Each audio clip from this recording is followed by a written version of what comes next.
morning. I'd like to welcome everybody to the Hightstown High School Athletic Hall of Fame. I'm proud to say that this is our 27th year. We had a little delay the last year and a half, but we're back at it, and we're really extremely proud to welcome everybody here. At this time, I'd like to welcome our individuals that are being inducted into our Hall of Fame. Louder? Jeannie's already yelling at me. I've been at the podium for about 5 seconds. I'll be louder, excuse me. Individuals that are being inducted today, representing Jim Peto, Amanda, Chase, Lily Peto, and Todd Peto.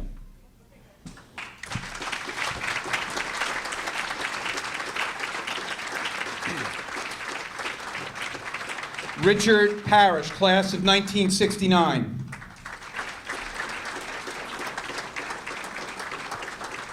Catherine Colburn, class of 1987. Debra Quattrone, class of 1995.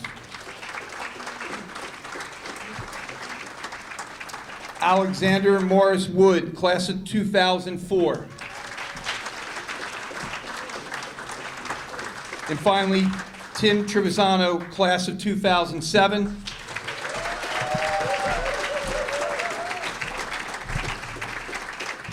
And our team this year is the 1984 CVC Championship Girls Varsity Track Team.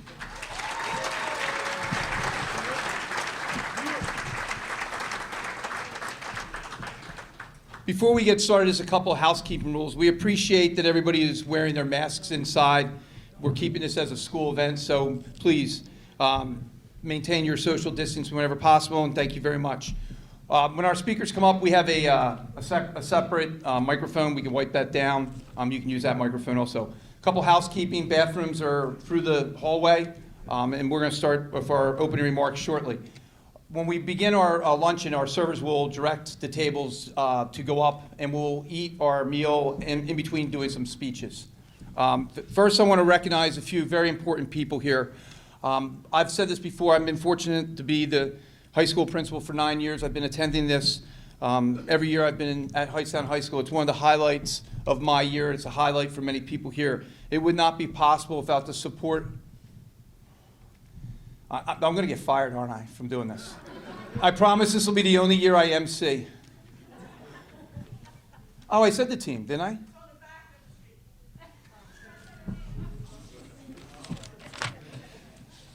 Jim's laughing at me right now. You know that, right? What am I supposed to do, Jeannie?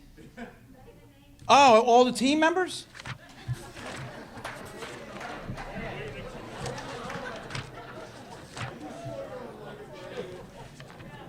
Just an FYI, my boss is here. Mr. Daniels over here. He's like taking notes. I have the team. Coach Don Hess, Coach Kathy Hart, Corinne Edwards, Ellen Burgess, Sherry Jefferson, Tina Smith, Jennifer Putnam, Allison Reed, Pam Medina, Joanne Walls, Linda Sesak, Kim Taylor, Stephanie Scott.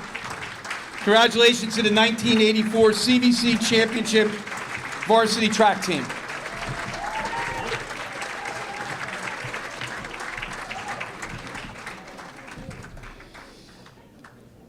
At this time, I'd like to recognize a few very important guests that we're honored to have. It's an honor that we have both our mayors, Mayor Mironoff and Mayor Quattrone, here today representing East Windsor and Hightstown. Thank you very much to the mayors for coming out and supporting us.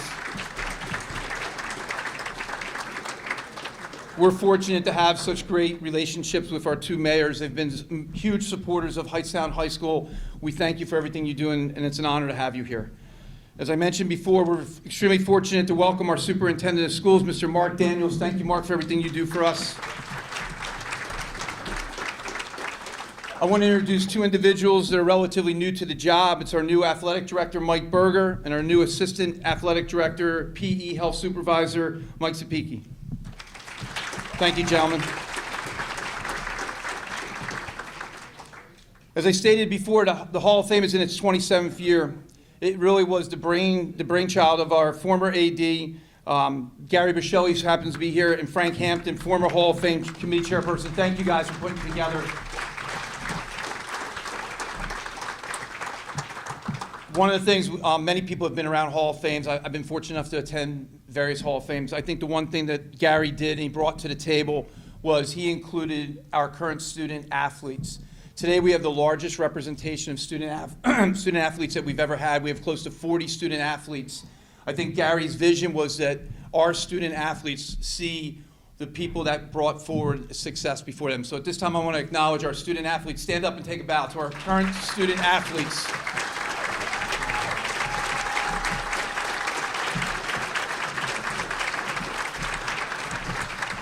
Every one of these athletes has been sponsored by a member of the Hall of Fame that's been inducted, so we want to greatly appreciate the generosity of our current members that are supporting our student athletes. Take a moment just to talk about our fall so far. To say it's been successful is an understatement. And when I say that, I don't mean by wins and losses. I mean purely that we have student athletes participating in sports on a regular basis, and their friends and family are there. So again, thank you for our student athletes. And I can't wait to see us out there tonight for our first home football game. It's a blackout. It's going to be awesome. Come out and support our student athletes.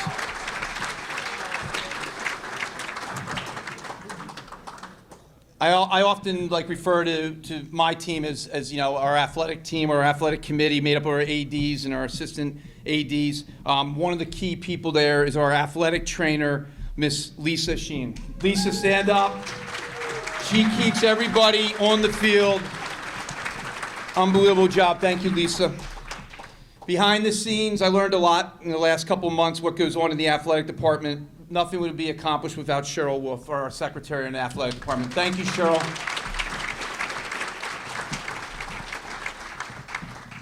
Today's pretty special. Obviously, we're inducting a great class. I'm so fortunate to have members of what we call our high school cabinet here. It's our supervisors. We're led today by our assistant superintendent, Ms. Sandy Small. Thank you, Sandy. And we have two other supervisors here today, and pretty unique that they're also athletes, former athletes from Hightstown. I'm going to embarrass them by saying their year that they graduate. Nicole Tomasello, please stand up. Class of 1996. And Brittany Santucci, class of, I can't even believe this, 2004.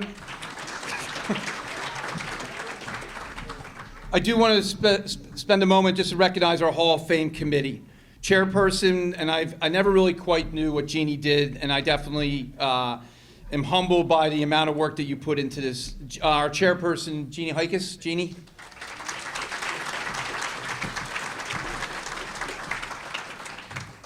Former teacher, one of the best socialized teachers I've ever had the opportunity to visit. Football coach guru, Jack Dunn. John Wagner, Larry Gunnell, Joanne Zapicki, Trish Johnson, current varsity Hall of Famer, wrestling coach, just coming off his 300th win last year, Mike Russo. Kathy Hart, former special ed teacher, coach, current math teacher, outstanding math teacher for us, Jim Furtek. Thank you for the committee and all your hard work. 27 years ago, Frank and Gary had the idea of inducting student athletes. And I wanted to just recognize we have many former, I guess once you're in the Hall of Fame, you're always in the Hall of Fame. We have inductees here, and we'll be recognizing them during the course of our program. But in the last 27 years, we have inducted 157 athletes and 12 championship teams. Again, we want to give a special thank you to Gary and Frank for your ideas and sticking around and always supporting our athletic programs. Thank you very much, gentlemen.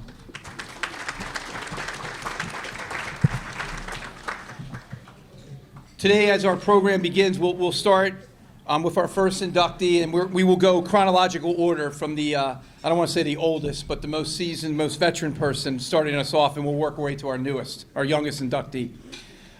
To introduce our first individual, and that will be our former athletic director, Jim Peto. We have some very talented students here, and they were put together a little bit of a video that I think does justice to the legacy that Jim left behind. So at this time, I turn your attention to our video for our introduction of Jim Peto. It is truly hard to put into words the impact that Mr. Peto had on the culture here at HHS. Not only was he a dedicated and persevering athletic director, but he was an amazing friend, mentor, brother, and father. Across Mercer County, Mr. Peto was well liked, often being described as the kind of boss everyone hoped they would have. After taking the AD job in 2015, he worked tirelessly, scheduling games and practices, as well as making many changes to the program to ensure that our teams were successful. Mr. Peto was strict, known for riding around in his famous blue golf cart, keeping a close eye on the controlled chaos happening around the school. However, everything he did was to make Hightstown an inclusive and inviting place to play for each and every person. He truly cared about the community and every student at Hightstown. Jim Peto was a true example of what it meant to be a Hightstown Ram. He worked endless hours to make sure we could have a safe and productive winter season. Jim cared deeply about Hightstown High School athletics and our physical education department. Our thoughts and prayers are with Jim's family, friends, and those who grieve his loss for such a wonderful man. Mr. Peto is not only our athletic director, our PE health supervisor, but he was an advocate for all things Hightstown High School, East Windsor Regional School District. Probably more importantly to what his impact has been to our school and our school district is what he has left as a lasting legacy to the students that he touched, coached, and taught. When I first met Mr. Peto, he was a PE health teacher here in the district and also our baseball coach. Immediately, I realized that the most important thing in Mr. Peto's teaching career was making an impact on his students. There was not a day that went by that he did not give his heart and soul to his students and his athletes. Once I got to know Mr. Peto a little bit better, there was an important other aspect of Mr. Peto that I learned about, and that was his family. He cared more for his wife, Amanda, and his two children, Chase and Lily, than anybody else I've ever met. He went above and beyond to make sure that they were always part of his athletic and teaching career. As we transition to the next phase of Hightstown High School, there will not be a day will go by where I won't think about what Mr. Peto has left behind. I think the one thing I'll say about Mr. Peto, and the one thing I'll always say, keep in the focus in my mind, is I don't want to lose what he offered us. I don't want to lose the energy that he brought every day to our school. Just the other day, I was thinking about one of my final conversations with him, and we were talking about how important it is that we keep our student athletes on the field during the COVID pandemic. If it wasn't for Mr. Peto's vision, I don't know if we would have athletics this year. Many people have said, oh, thank you, Mr. Vincent. I can't take any credit for that. It was Mr. Peto's vision and being an advocate for our student athletes are why we're playing sports this fall, winter, and hopefully in the spring. I think one last thing I'll leave with everybody today is please do your part to keep his legacy alive. I love that our athletes are having the hashtag play for Peto. I like that our athletes want to leave mementos behind. I can guarantee you this. We are going to continue to honor his legacy and make sure that no one forgets Mr. Peto, what he's meant to us.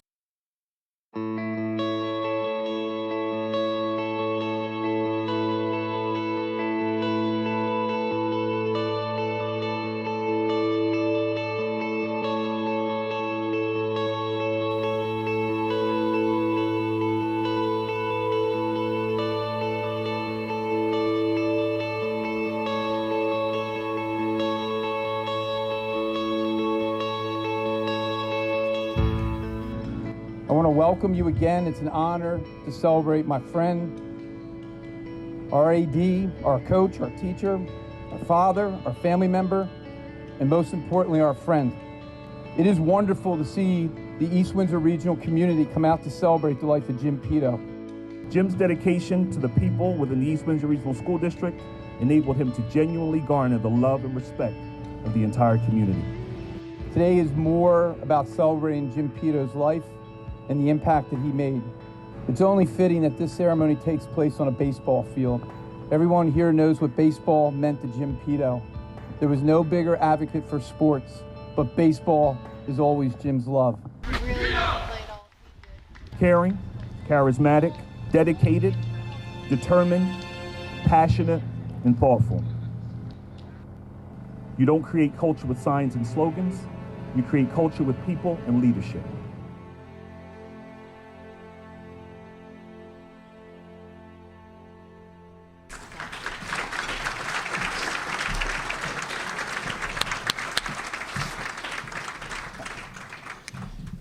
Accepting and speaking on behalf of Jim is Lily Peto and Chase Peto.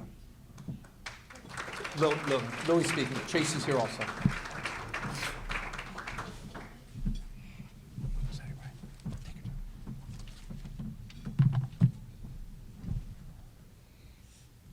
Hi, good morning. I hope that everyone is having a great day. I want to take a moment to say how proud I am to be Jim Peto's daughter, because he was the best person I have ever known.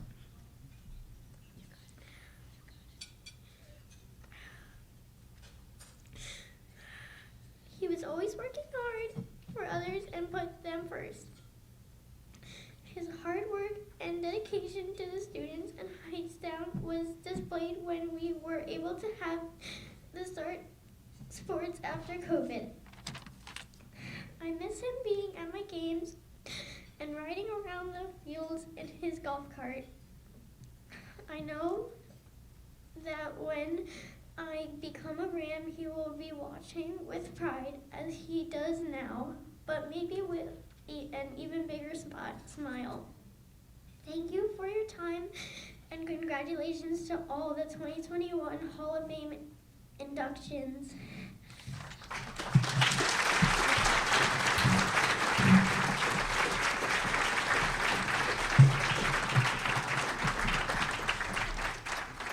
You want to give them the next mic, use the other mic for the other one. Thank you, Lily. That was awesome. At this time, we're going to move on to our second presentation. And at this time, I'm going to call up,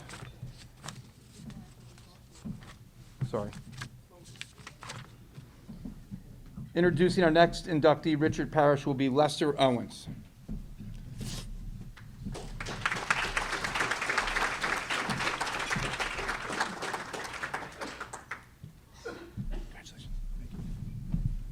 Good afternoon. I'm here to talk about my cousin, best friend, buddy. This guy was called Tricky Dick. He was called Take It Easy, and I called him Splash, and I'll let you know in a minute. But Richard, we all started. Larry Gunnell was our role model. He was the one we looked up to. He was the athlete that we all wanted to be like. So Moody was also one of our athletes that we looked up to in Hightstown. And we lived in Hightstown during a time where the post office was a coal yard. Lester, can you hold the mic up so they can hear better? Yeah. It was a coal yard. It was a coal yard, and we played, that was our playground. Coal chips, dirt. The railroad track and a shirt was the goal. You weren't allowed to kick the ball above the goalie's head. You had to keep the ball low, so Rich learned to keep the ball low. And he learned to be fast because he was real quick. He had a little knob like this when he ran. He was real quick, so when Larry and him would kick the ball and it would go out of bounds because we had a weird shaped field, it would roll down all the way to Main Street. So Rich had to run down and try to catch the ball before he got to Main Street. Or he had to run and stop it before it hit the Baptist church that was right there across the railroad track too. This is right near the project. Now you had the project, you had Wood Street, you had Railroad Avenue, and then you had Academy Street. All the sports was played on Wood Street, little narrow street, all the homes were built with wood. You know, we had outhouses, but the whole family would come out and play. So Rich had training from older people. Then by the time he got to junior high school, Rich was noticed by Coach Chennis in 8th grade. So when he got to high school, Rich was one of the first ones I knew that was started as a freshman on a varsity soccer team. And he was small, but he was quick and he was fast. And one day at practice, Coach Chennis, we had to dribble past Coach Chennis, and Rich did a move. See, this Ronaldo, Messi. No, this 50 years ago. Rich was the Ronaldo and Messi at the time. Rich did a move, and I looked at him, I said, oh, and Coach Chennis loved it. Coach said, see that, see that? I said, oh, that's what we're supposed to do? Rich was basically dancing, you know? So we went on, we played several games. Rich was out there, he was light, he used to get bumped a lot. But one day we had a game. It's in the whole old high school. I think it's the elementary school now. Is that the elementary school? On Stockton? Yeah. Towards the back of the high school was a parking lot, and we had the cafeteria. But then we had the goal, the soccer field was right there. Not a lot of grass like it is today. There was a lot of grass there. And right in front of the cafeteria was a puddle. Anytime it rained, it just flooded there. So this is where Rich got the name Splash. Rich came down, we was playing St. Anthony High School. Rich came down, he played left wing in soccer. He came down and the ball hit the puddle and it died. Rich ran into the puddle. The defender came, Rich started dancing. One of those Ronaldo moves. He started stepping over the ball. The guy was splashing all over the place. And then he did one move, he stepped real hard over the ball and the splash came up. And it looked like it froze. I'm on the other side of the field now. But it looked like it froze there, and Rich came out of the water, and he was bone dry. He didn't have any water. I said, how did that happen? How could he do it? He came out with the ball, and he went down. Now, at the time he was little, he didn't score that much that year, but his senior year, he scored a lot, from what I understand, because he learned to lift the ball up. But Rich was one of the most creative people that I know when it came to playing soccer. And we've always been guided by family members. The Moody's, the Gunnells, our family members, but then they handed us over to Hightstown High School, the coaches at Hightstown High School. Coach Blue was our model. We were afraid of him. And then Coach Chennis was the other coach that really had a chance to groom us and made us more of a formal soccer player. And you could see the results of it because Rich became all-state, all-county. He was just a great soccer player. So that's why I call him Splash, because I never saw that before in my whole life. It looked like a movie. But he is creative. He's got a great heart. He's a loving person. He's got a great wife and family, big family. But I got to introduce this man, Rich Parrish.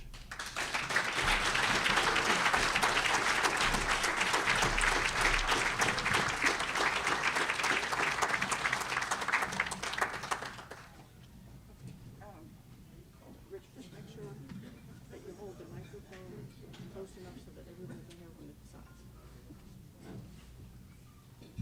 Hi, everybody. I don't know if I can beat that. But playing soccer in Hightstown was fun for me.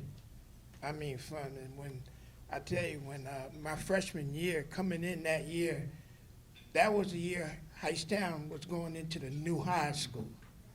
But the soccer, we didn't go in until the second half of the year. So we were the first freshman class to come in. My sister over here, she was the first to graduate from Hightstown, the new high school.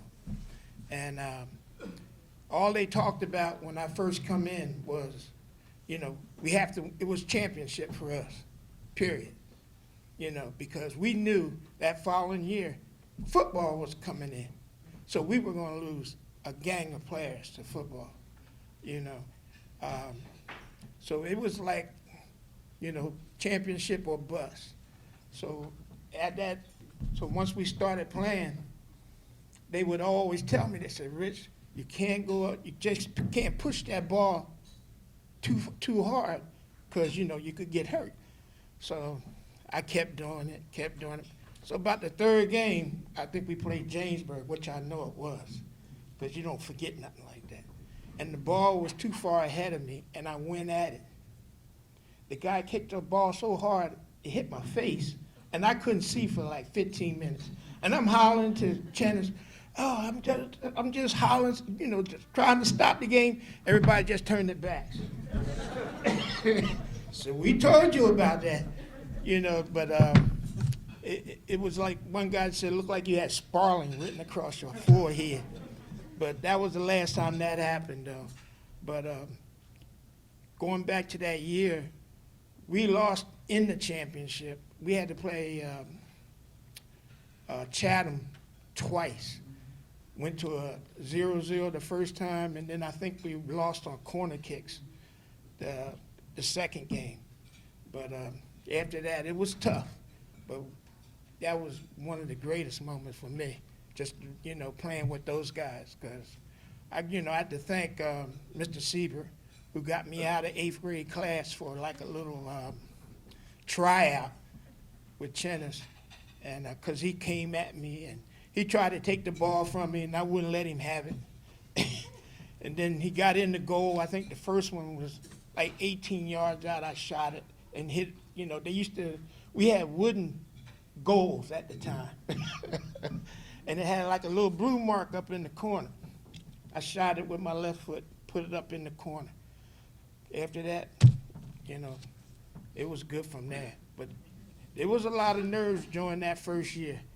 A lot of, you know, my hamstrings wasn't developed yet, so I had to keep them wrapped. It was like they're moving around in my leg in the back. But it was just a good tournament we played in with Chatham Borough, though. And but I'd like to thank Coach Chennis for all that, because he taught me a lot of lessons through that there. That was some growing pains there. So I would thank you a lot, and I thank Hightstown for putting me into this Hall of Fame. This is good for me and my family. But thank you.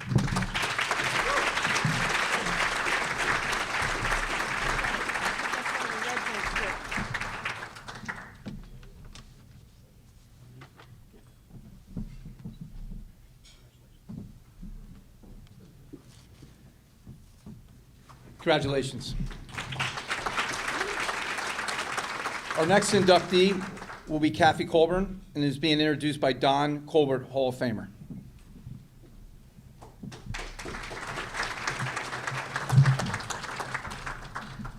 Don, I know you have a big mouth, so talk loud.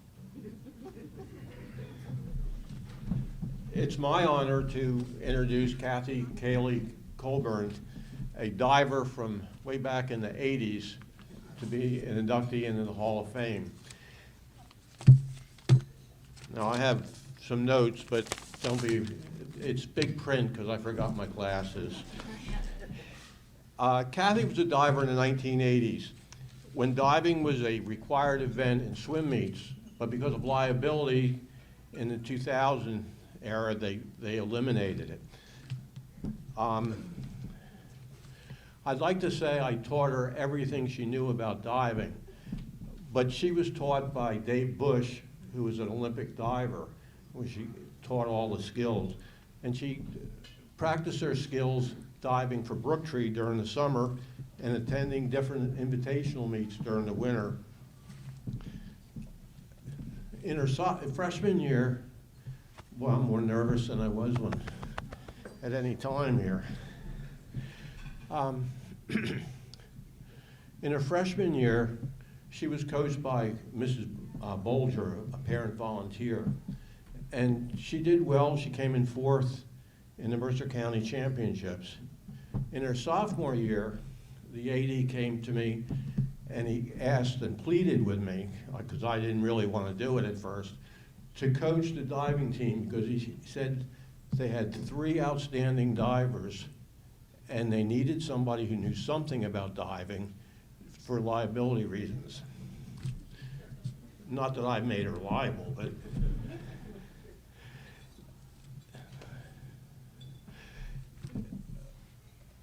you don't know me, but I do not have the most loving personality.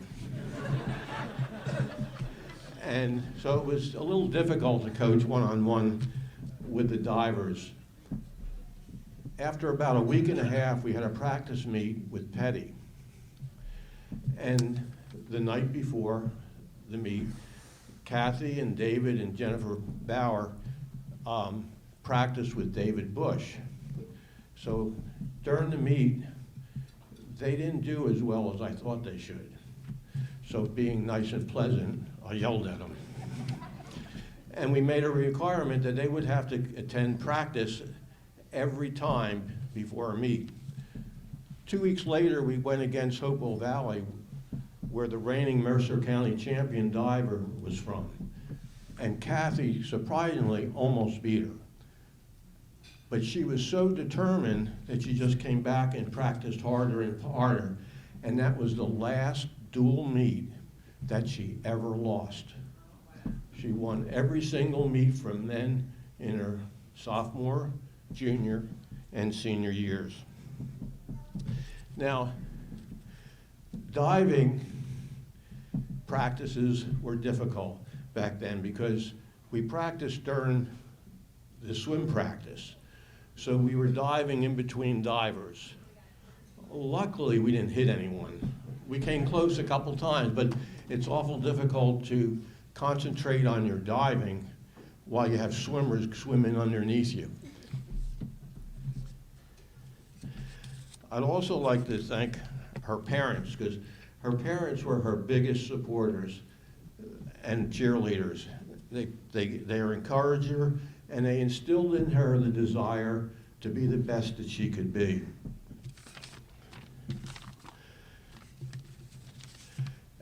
In her sophomore year, she went on, and contrary to the program, she won the Mercer County Championships against that Hopewell diver in her sophomore year.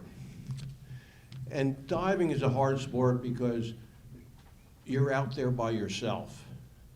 There's no excuses. You can't say your teammate made a mistake or something else was wrong. It's all based on you.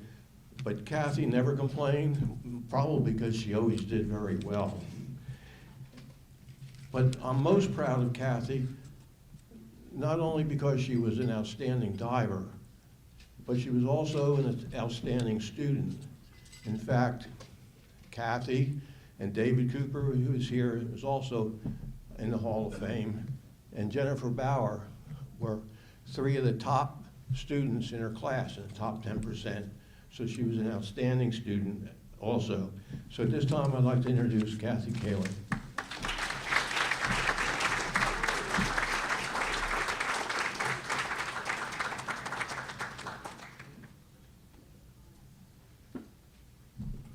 Thanks. Well, thank you very much, Mr. Colbert. That was really incredible welcome, and thank you for the nomination. It was a huge honor and a surprise. I'd forgotten a lot of the things that you just talked about. And you make the 80s sound like, you know, we had no electricity. But it was a long time ago, and my body tells me that every day. But I just wanted to say we really had a fun team. We had a great group of people that we worked together. We had fun together. So all the practices, the 6 days a week, Saturday mornings, and sometimes multiple practices, David and Jennifer and I and Darcy, and we just had a great time, and the hard work was a lot of fun. And I think, God, we had so much more energy then. But, and I wanted to thank my parents. They're here today too.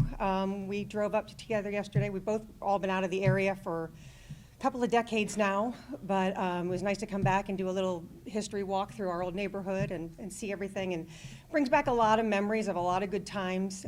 The summer meets, they did spend a lot of time and money and effort and just so much support over the years to get us from meets to practices and to out-of-state meets and long weekends and early mornings and late nights, and most appreciative. And now I'm a mom of 3 teenagers, and I know more now than I did then. It's a full commitment from the moms and dads to make sure that their kids get to practices every day and get home and get their forms filled out and get their physicals done and all that crazy stuff. So thank you very much. And Jeannie, thank you so much. Once I found out you're Ms. Hikus, I couldn't call you Jeannie anymore. But thank you so much for putting this luncheon together, and to the committee. It's absolutely beautiful, and really, really nice to be back in Hightstown. And so thank you, and good luck to all the athletes that are on their way. It's a long, hard battle, but it's so much fun, and a lot of good memories are made. So thanks.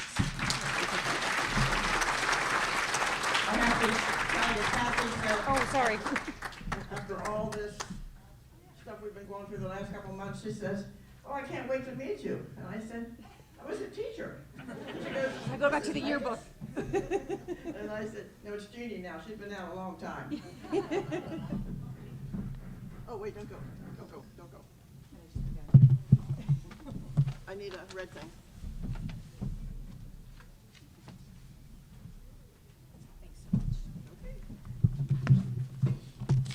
Congratulations. Our next inductee is not here for our afternoon luncheon, but he will be attending our game tonight. Speaking on for Andrew Puchalik is our former teacher, Jack Dunn.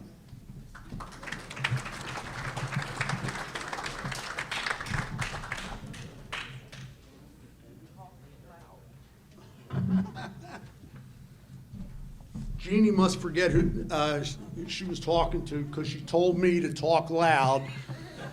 Anybody who was ever in my class or knows me knows that is not a problem. First of all, I'd like to congratulate all the honorees.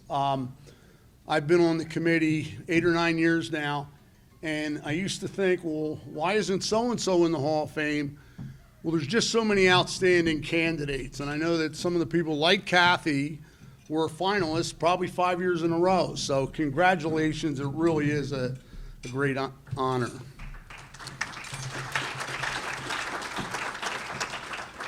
I was never Andy's coach, but I did get to know Andy pretty well.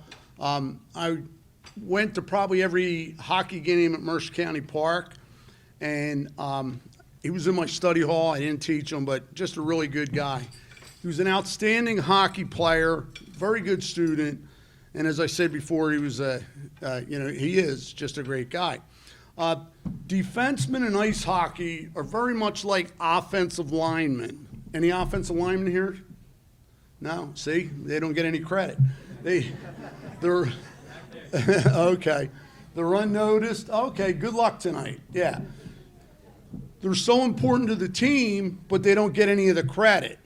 Occasionally they might get some of the blame, but they don't get the credit. But Andy was a tremendous player, and he was CVC Player of the Year. He's in rare company with maybe a dozen or 15 of our many Hall of Fame athletes. He was an outstanding leader. The team won the CVC championship, and they won the Mercer County Tournament championship, and I think that's a pretty good indication. And he was big, he was strong, he was tough, he was smart, he was an excellent skater, and probably that's all you need to be a good hockey player. I wish Andy and his family could be here. It'll be great to see him tonight, but I'm very happy to say a few words in honor of Andy Puchalik. Thank you.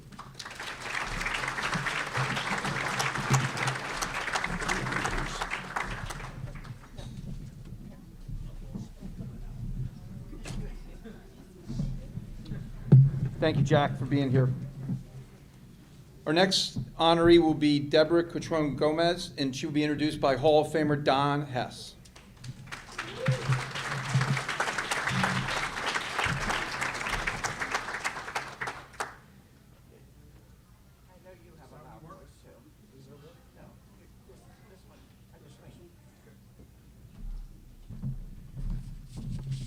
Good afternoon. I'd like to congratulate all the inductees. It's a great accomplishment.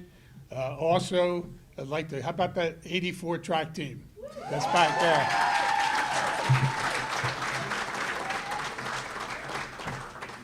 I had the pleasure of coaching this athlete for 8 seasons in soccer and girls track.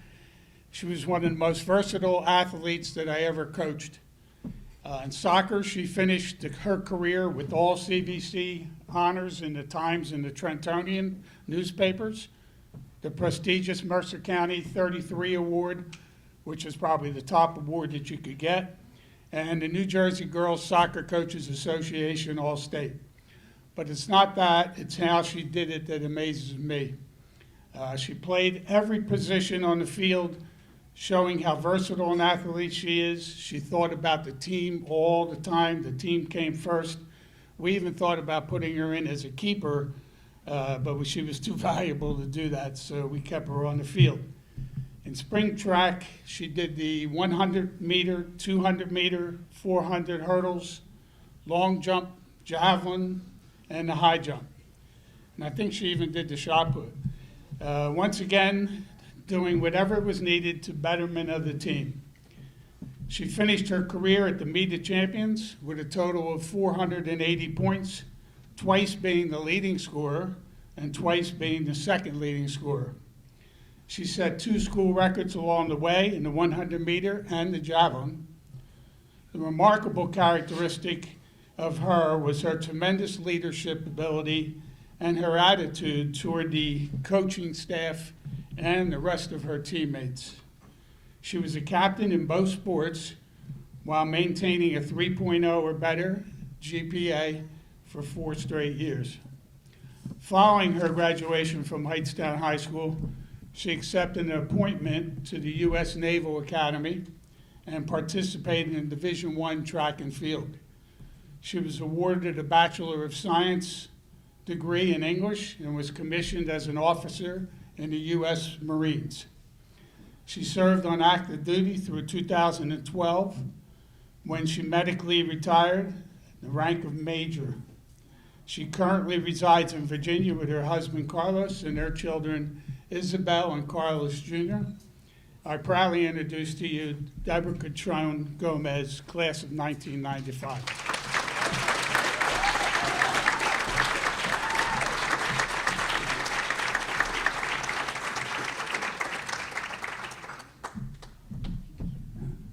Wow, that was quite an introduction, Kostas. Thank you for being here and being my introduction today. I have to be honest with you, today is not about me. The 4 years that I played sports at Hightstown High School, the time that I was at the Naval Academy, the time I served as a Marine, it was never about me. But it was about what I represented and who I represented along the way. So what I'd like to be able to do today is just say thank you to 4 important people in my life.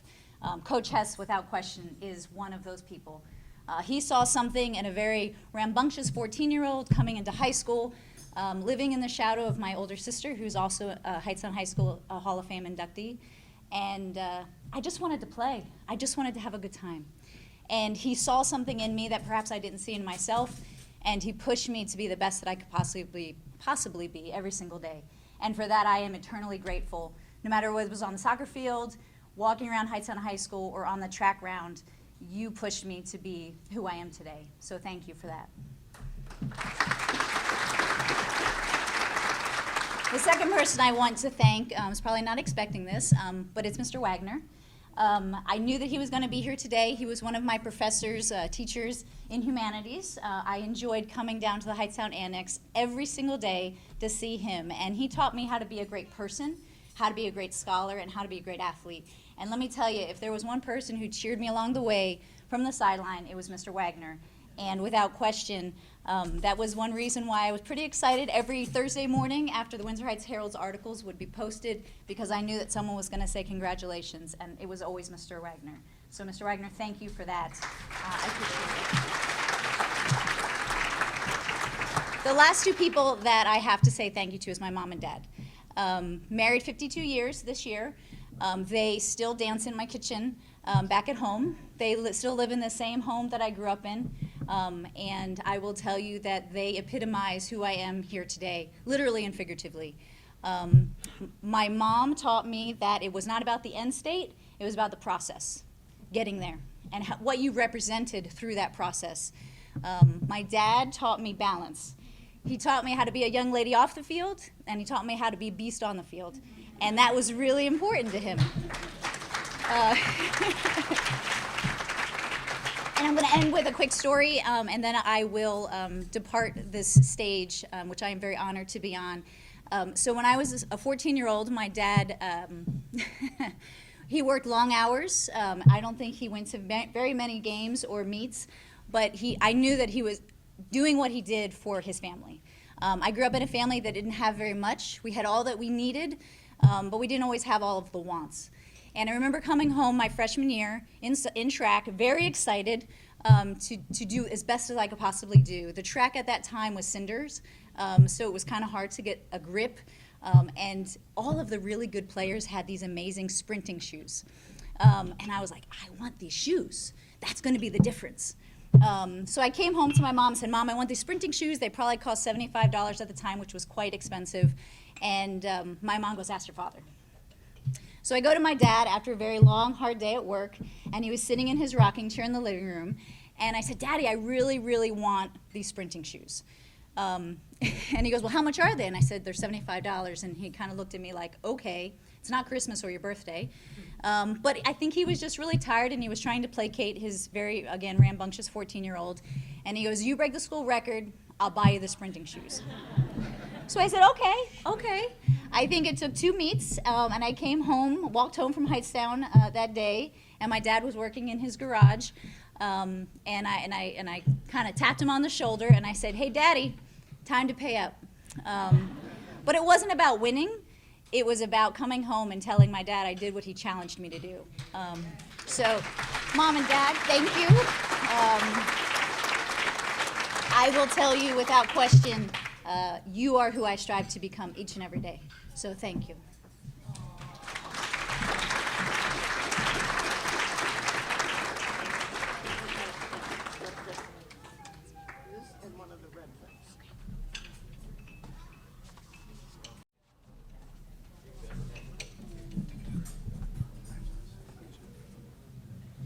Congratulations. Just in case you didn't know who her father is, he's the mayor of Hightstown also, so special shout out. At this time, I'd like to introduce our next inductee. Our next inductee will be Alex Morris Wood, and introducing him will be Matthew Morris Wood.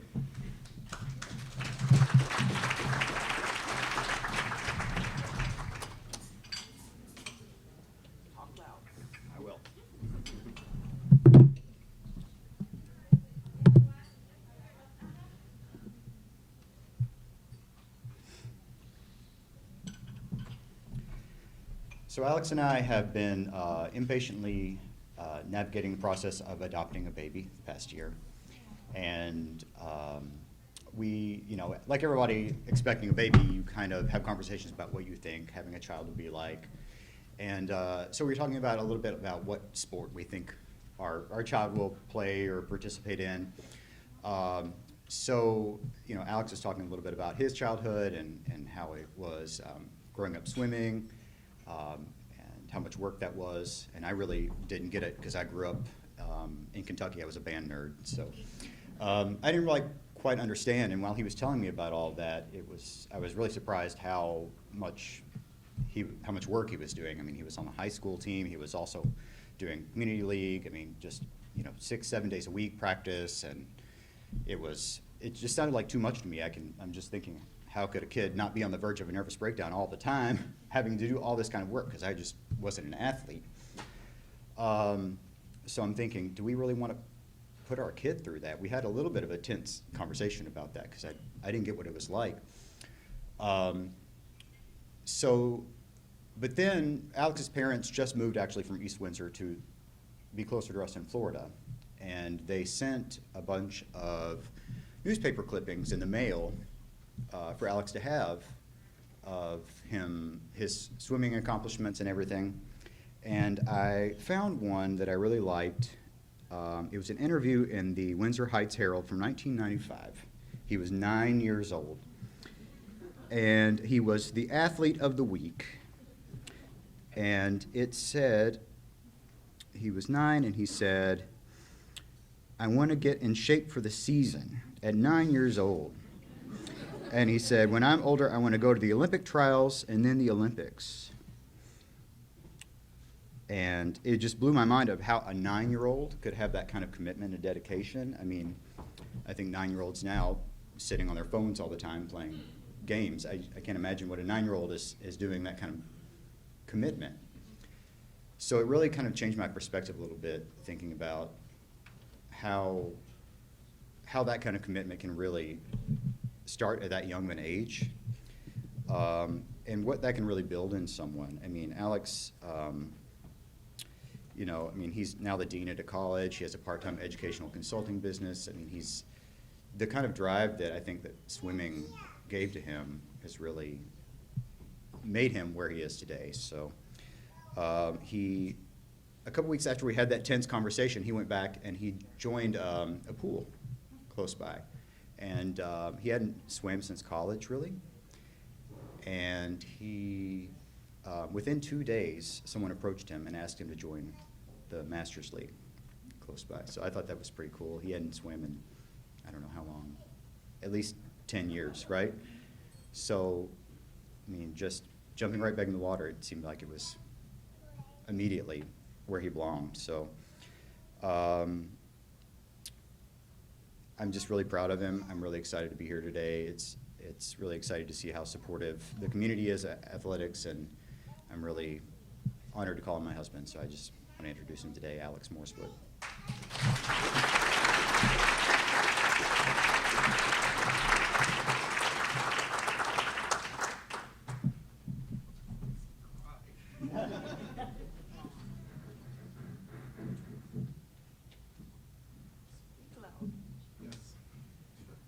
Thank you, everybody. It's great to be here. It's great to see old friends that I haven't seen in a really long time. Teachers that got me into education. It's fantastic. Swimming is not like it was not the cool sport in high school, so nobody really came on like Tuesday or Thursday nights to watch swimming. But the one person that never missed one of my meets was Mr. Puchalik. And it was the coolest thing. My races, we had a relay that started it, and then I would swim the 500, and he would come in, say hi, make sure I swam, left, would come back, watch me swim, talk to my mom in the hallway, and it really did mean a lot because the only other people that came to the pool were wrestlers to run because it was so hot. And so it would be like my parents, Mr. Puchalik, and probably the next speaker, Tim Trivisonno, running around to get into their weight. So it did mean a lot. I really do appreciate it. It's the stories I tell. Mr. Puchalik helped me navigate a national team practice on top of high school swimming. So thank you very much for everything that you did. Just like everyone before, I can't say anything about swimming without talking about my parents. There it is. My Jewish mother cries, I cry. That has never changed. So when Matt talked about that article where we were talking about getting in shape at 9, I was swimming a meet, and I was up to be like the high point scorer, and I told my mom, I just want to get in 5th place in a meet. And she goes, 5th place? The hell, what are you talking about, 5th place? No. And that like sparked something that, yes, I could actually achieve what I wanted to achieve, and I think that's where I got to. My parents never missed a practice. They never missed a meet. My dad would drive me to Ryder at 4 o'clock in the morning, pick me up, drive me to high school practice. Then we had practice after that, weekends, all over the United States. When I went to college, they never missed a meet. They drove all around New England. To call it commitment is selling it short. So everything that I am is because of them. So thank you very much. It's really an honor to be here with everybody. And just thank you. Thank you for everything.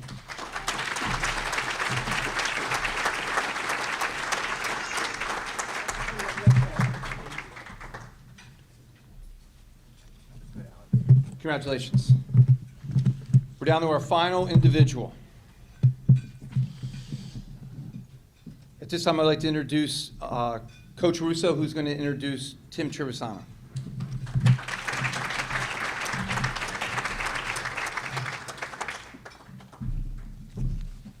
Thank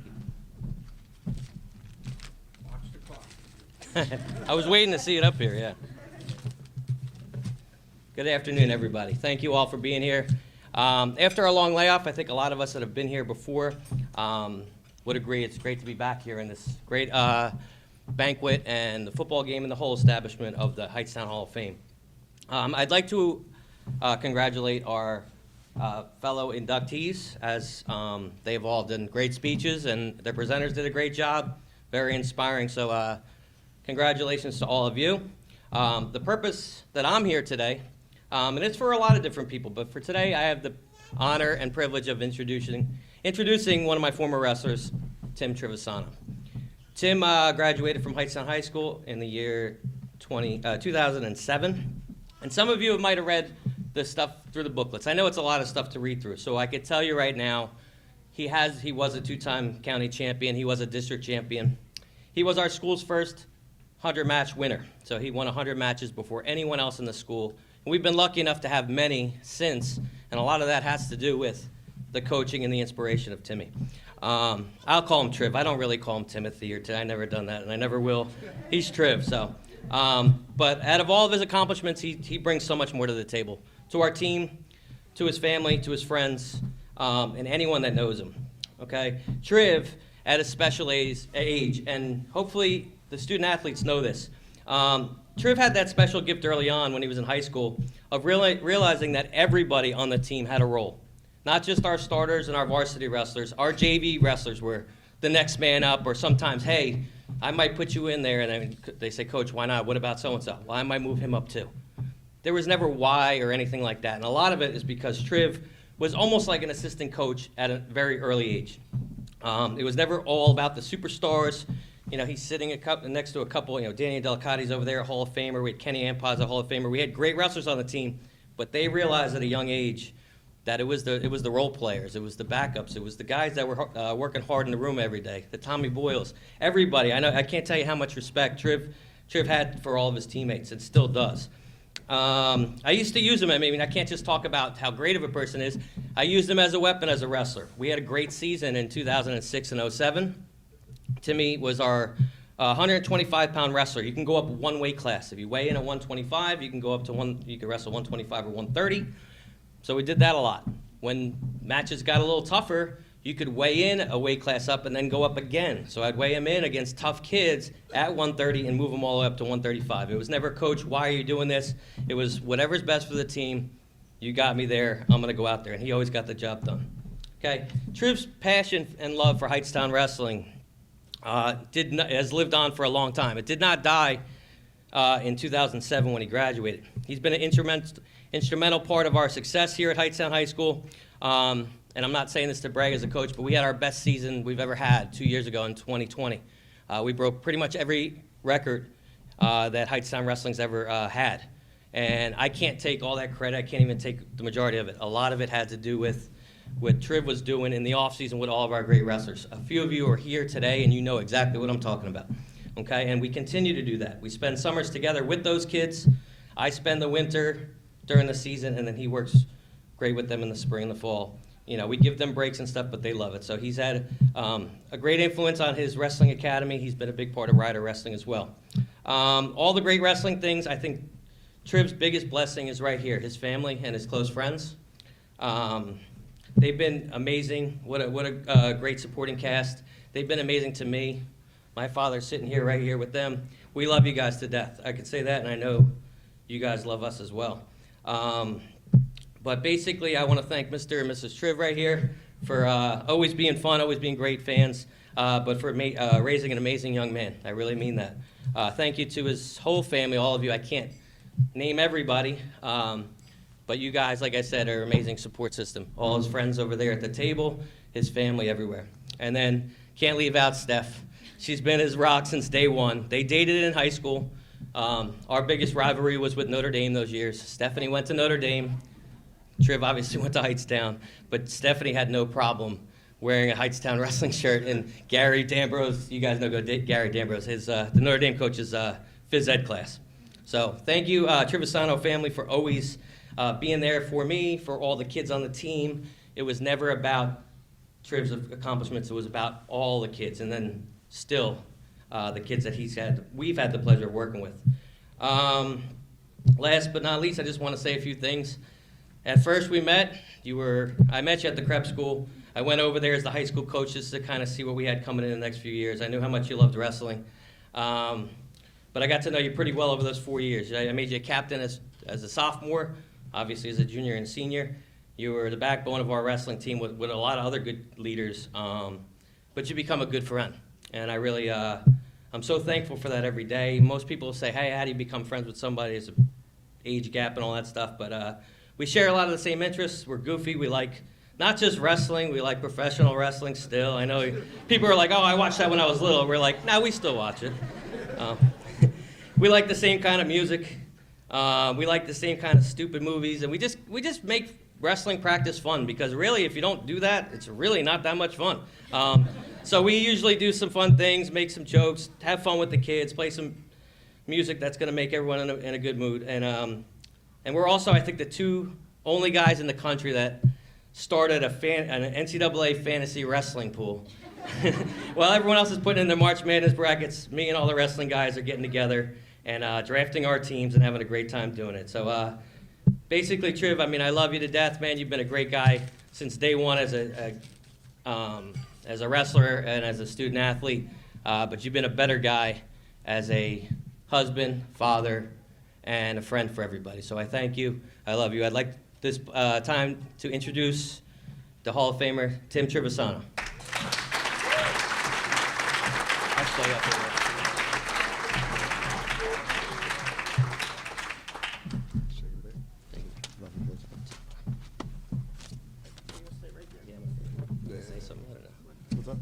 No, I'm good. Thank you, Coach. Thank you to the committee for selecting me for the Hightstown High School Hall of Fame. And I also want to congratulate all those who are being inducted today. The first Hall of Fame luncheon I experienced was during my sophomore year when I was invited to watch Dave Williams get inducted. It was on that day I realized how special this day is. And ever since that day, I hope that I would once get my name mentioned alongside the wrestling greats like Dave. I want to thank God for blessing me with such an amazing support staff. My family has always made my wrestling aspirations a top priority. We've celebrated birthdays and wrestling gyms, scheduled family functions around my schedule, and would miss events if it conflicted with a match or tournament. I want to thank my family for their sacrifices. They're the source of my strength. They're the reason why I work so hard and the thing I strive for the most, and I just wanted to make them proud.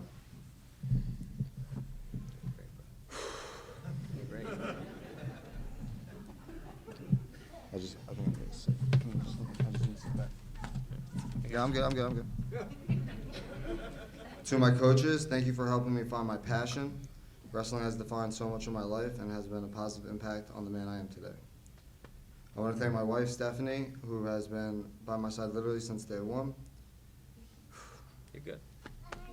Good time. Just need a second. Can I get some water or something? I got you. Get some water. Clearly, I'm not a great public speaker.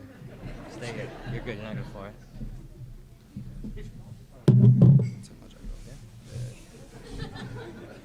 20-second timeout. Yeah. Yeah, good. Let me put the chair there. Hold on. I'm good. You're good.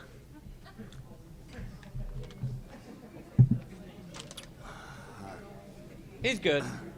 He's fine. I want to thank my wife, Stephanie, who has been by my side. To Coach Russo.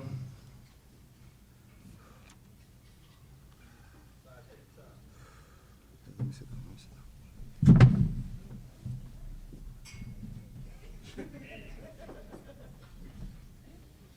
Coach Russo, you had high expectations for the team. You never let us take a shortcut. You push us to be the best versions of ourselves, and you always emphasize team over individual accomplishments. You had tremendous impact on me, and I know that is true for so many others. I hope you realize how special you are to our school and to the student athletes you coach. To my friends and teammates, thank you for bringing out the best in me on days when I didn't feel 100%. Thank you for holding me accountable each and every day. There isn't any other group that I would want to share the mat with. The moments we shared on and off the mat will always have a special place in my heart. To the student athletes in attendance today, my message to you is recognize that you just get a finite amount of time to participate in your sport. Appreciate every moment you have. And when I say moments, I'm not talking about wins or accomplishments. I'm talking about the moments that when you are my age, they will have the most impact on your life.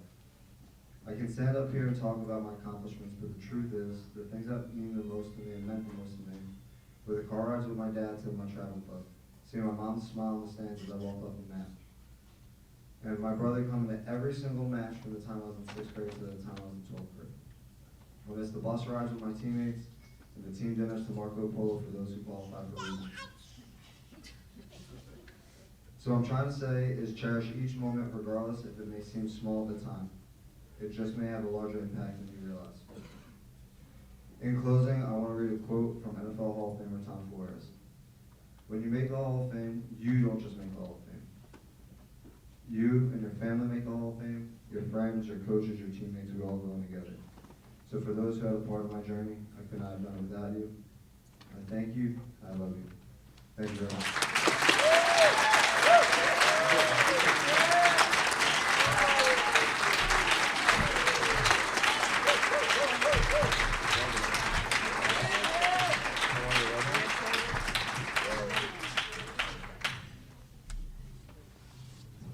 Conscious the whole time. We're making progress. Now you all know why I stood up here the whole time. Hold on one second, let me make sure he's down. Hold on.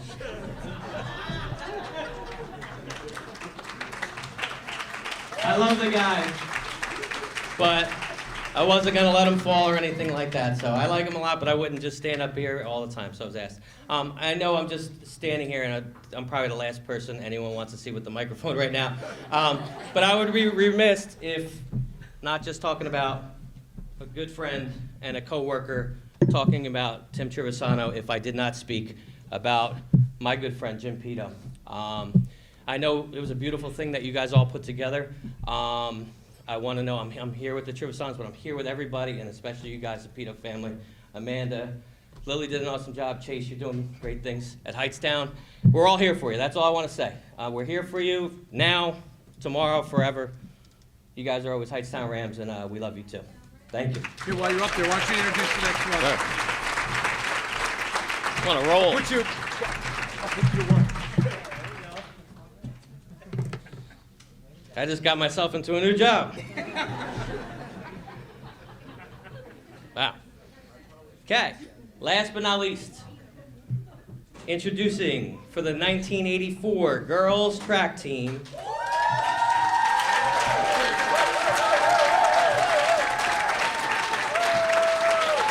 our former teacher and their coach, Miss Kathy Hart. Oh, you got your own mic? I got my own mic. I feel like Susan Lucci. Oh my goodness. What an act. What a great act to follow. And I'm honored to stand here as a member of the Hall of Fame, as the assistant coach to the greatest track team Hightstown High has ever seen, the 1984 girls spring track team. I was one of the assistants in the 80s because the athletic director, can you hear me? Because the athletic director at that time came up to me and said, we need a lady, we need a girl for the girls track team. And I'm like, okay, I'll do it. And I stayed for 7 years until my own children came along. And like I said, I was honored. I was the assistant under Mr. Don Hess, who already has spoken. Coach, you know I love you. The team was very special, and they're here today, and they are still special. They were the CVC champs in 1984 with an undefeated season of 11-0.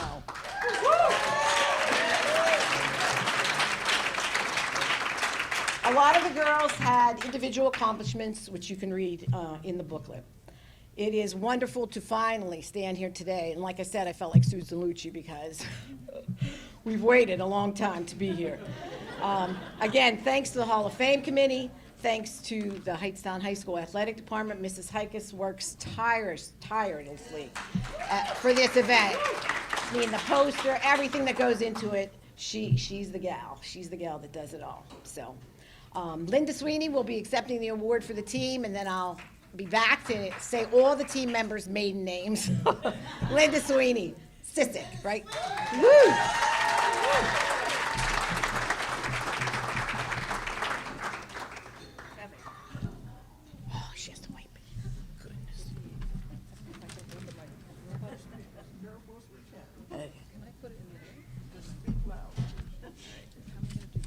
Do you want me to hold it? Probably okay. Thank you, Kathy, for the introduction.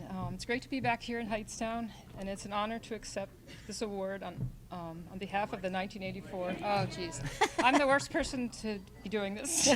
But, You do it fine. You do it fine. All right, it's an honor to accept this award on behalf of the 1984 girls spring track team. What an incredible season we had 37 years ago. Achieving an undefeated record, winning the CVC championship, setting 7 school records, and the icing on the cake, beating our #1 rival and Mercer County track dynasty, Notre Dame. Yeah. Track and field is often thought of as an individual sport, but in my experience, it was the team aspect of track and field that made it special. We trained together, encouraged one another, and cheered each other on throughout the season. Nowhere was this more evident than on that magical day in May when we beat Notre Dame. It took all of us freshmen through seniors, sprinters, jumpers, and throwers to accomplish this remarkable feat. We all dug deep that day. With each individual victory, our confidence in ourselves and each other grew. The late Wilma Rudolph once said, "Never underestimate the power of dreams and the influence of the human spirit." The potential for greatness was realized in all of us that day. Of course, none of this would have been possible without the guidance and encouragement from our coaches, Bob Parker, Don Hess, and Kathy Hart.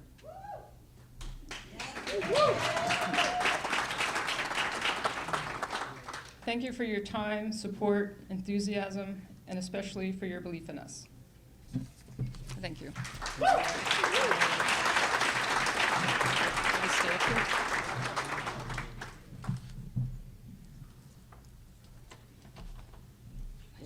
Yeah.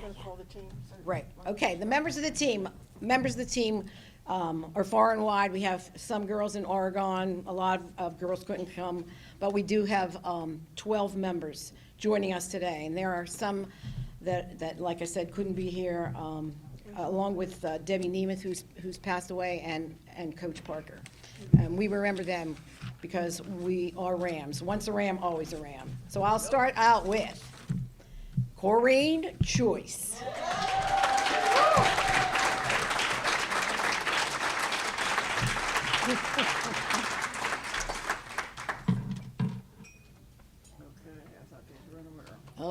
Ellen Cox.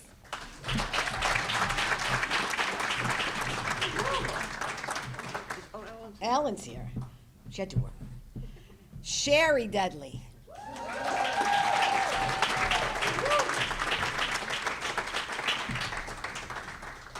Jackie Dudley.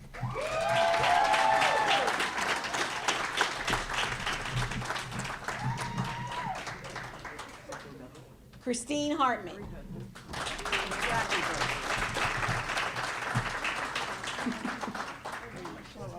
Oh, slow up. Okay, what's Jackie's last name? Jackie Dudley Miller. Okay, someone from the back. Christine Hartman Catiliano. Tina Martin Smith. I like their names the way I knew them. Jennifer Putnam.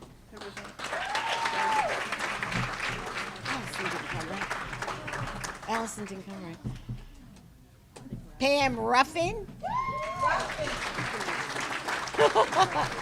Joanne Ruffin.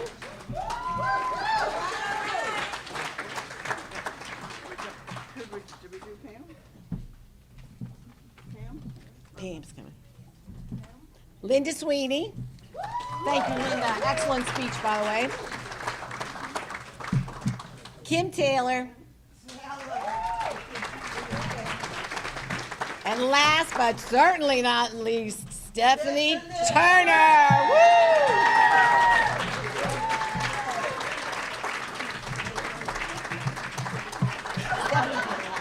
Stephanie Turner, last. Is that the one making all the noise? We had a rousing bus ride everywhere we went. Did we have Tina Martin? Tina Martin's right here. He gave us someone else. Do you want a picture? Okay, thanks. You're ready? Let's hear for the. Oh, Coach Hess, come on up. Come on down. Congratulations.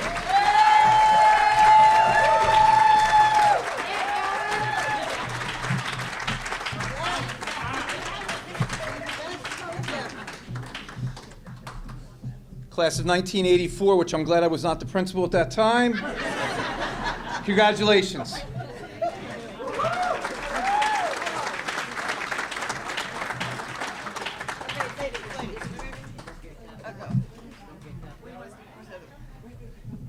Okay, ladies, look, one of the things that you are the last group, and it's hard once you start splitting up, is getting a picture. And you know everybody wants a picture of you together. Okay, so when this ends, you are in order. Now remember, I was a teacher then. You are ordered to go outside with Joanne Sapicki and get a beautiful picture outside without masks. Okay. so we could use that one for the newspaper. Okay. This also applies to the inductees, those representing Jim, the other individual inductees. We need a nice, beautiful picture for the website and the newspaper. So we need you to go outside after that, and then you can come back in and talk to all your friends, because we're actually doing much better. Good job than usual. No, I'm not hired. This was a one-time. Mike Russo, I'm proud to announce, will be MC in the Hall of Fame next year.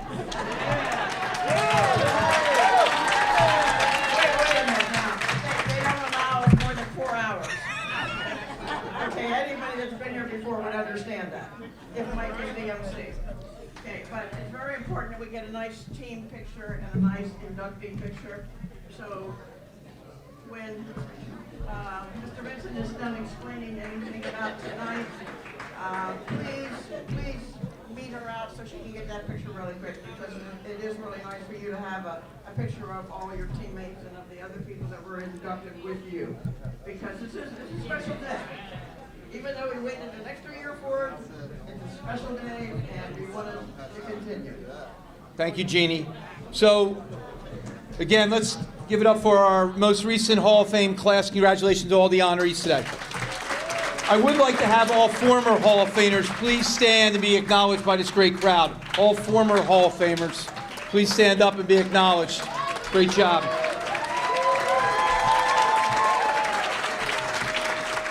It's amazing when I look out and I see so many members out there at the Hall of Fame.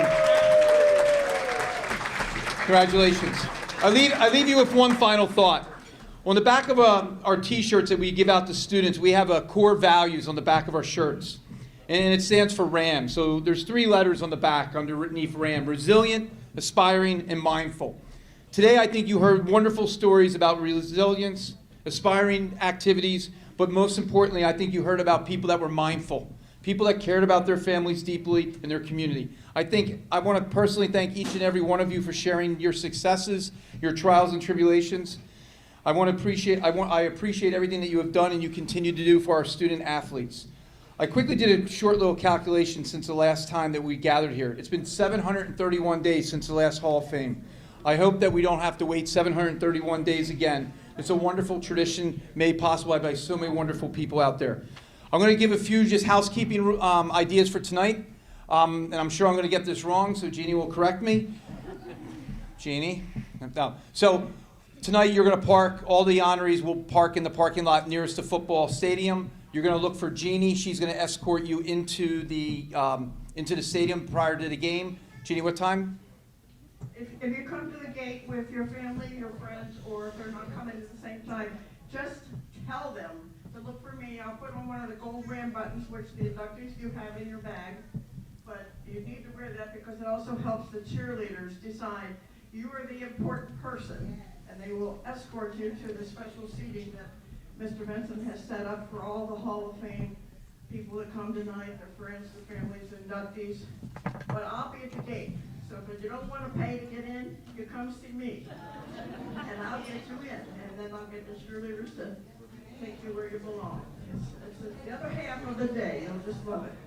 But I will tell you, these are telling everybody to be there tonight, so I suggest you get there early if you want to park.